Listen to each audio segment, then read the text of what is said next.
So, 2026, it's right around the corner. And it's shaping up to be a year of, well, intense challenges and contradictions. It feels like a time where all the old rules are breaking down and the new ones haven't quite been written yet. It kind of feels like we're all sailing straight into a perfect storm of change. And that idea of a storm-tossed journey, it actually gives us a great guide for thinking about the year.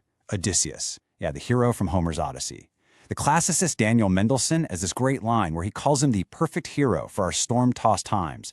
And it makes so much sense, right? His whole story is this epic, brutal journey home, facing down monsters, and just total uncertainty.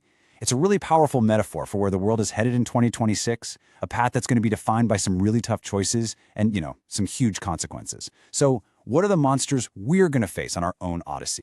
So what exactly are these storms brewing on the horizon? Well, in this explainer, we're going to navigate through three of the biggest ones. First up, a real crisis in democracy. Then we'll look at the double-edged sword of technology. And finally, we'll dive into a massive shift in the global economic order. All right, let's get into it. Okay, first up, the state of democracy. We're talking about these deep, partisan divides that are testing democratic systems to their absolute limits. You can see it all across the West. This battle is just raging between populist nationalism and the political establishment. And in 2026, it feels like it's hitting a real fever pitch. And you really don't have to look any further than the United States to see this in action. In July, the country is set to mark its 250th birthday, its semi-quincentennial. Now, you'd think this would be a moment of unity, right? But instead, the celebration itself has become a symbol, a perfect snapshot of just how politically fractured the nation really is. And this slide just lays out that split so perfectly. I mean, look at this. On one side, you've got the official America 250 Commission. This was created by Congress, and the whole idea was to be bipartisan. On the other side, President Trump's Task Force 250, created by executive order to push a very, very specific version of American history. You've got two commissions, two totally different stories for one birthday. It's pretty tough. And look, this isn't just about throwing a party. It goes way deeper. As George Orwell famously wrote, "Whoever controls the past controls the future." This is a high-stakes battle for America's national story. Each side is trying to shape the country's identity for generations to come. But this democratic stress test, it's definitely not just an American thing. If you look across Europe, a very similar battle is playing out. You have these populist parties challenging the political firewalls that have for a long time kept them from getting any real power. And this table here, it really shows you the key flashpoints. Take Germany, for instance. The AfD is polling so strongly in state elections that it could actually breach the Braunmauer, that's the firewall, for the first time ever. Then you've got France, where all this government instability could easily trigger new elections, which might just hand Marine Le Pen's national rally the Prime Minister's office. And over in Britain, local elections are going to be the big test to see if Reform UK's strong polling numbers can finally turn into actual on-the-ground power. All right, the second major storm front we're facing is all about technology. 2026 is shaping up to be the year where the incredible, mind-blowing promise of innovation slams right into its potential for disruption and for danger. And right at the heart of this conflict, of course, is artificial intelligence. We've kind of moved past the, wow, look what this chatbot can do phase, and we're now in a full-blown investment mania. It's all built on the promise that AI is going to transform, well, pretty much everything. And the sheer scale of this bet is, well, it's just mind-boggling. One estimate projects that $7 trillion will be poured into AI by the end of the decade. $7 trillion. It's a financial boom that is completely banking on this technology succeeding.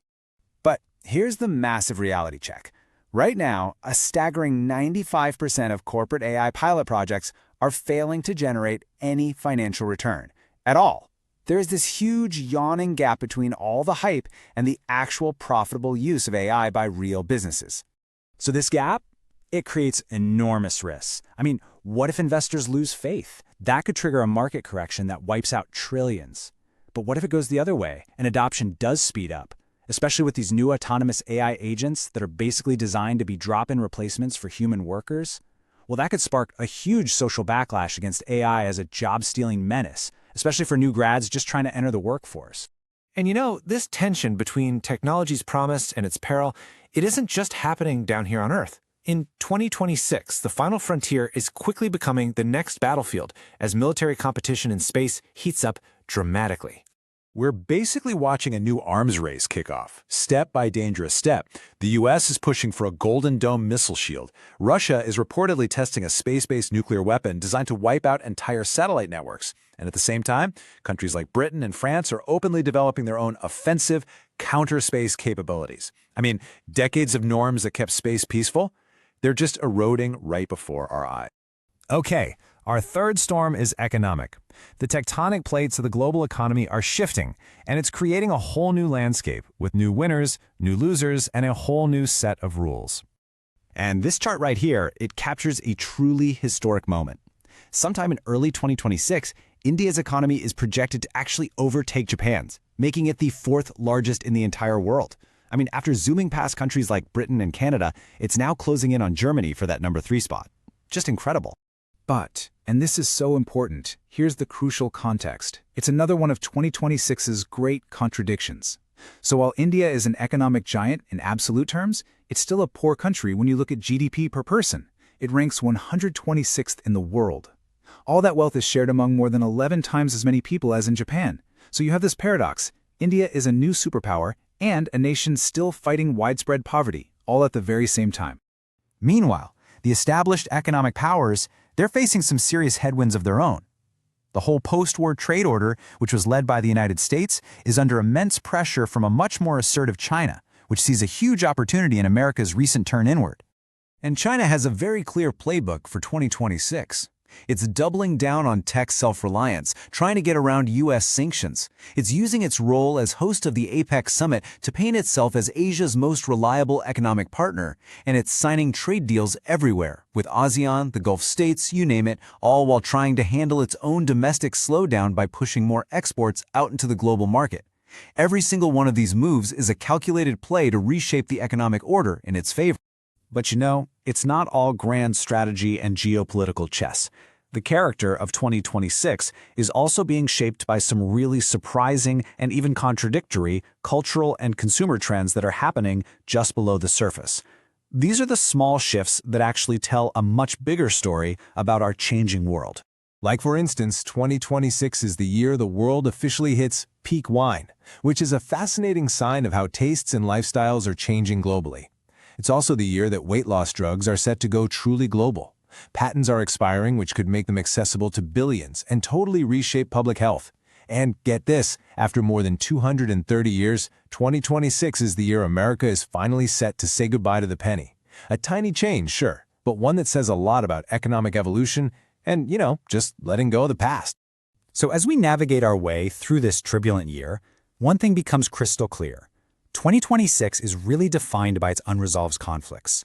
It's a year of huge contradictions, of booms and busts, of new powers rising while old alliances fray, of immense promise and, at the same time, of equal peril. And that brings us back, finally, to Odysseus. Just like him, our world finds itself on a storm-tossed sea, facing its own set of monsters and forks in the road. And the ultimate question for 2026, the one we're all left with, is this: which path will we choose?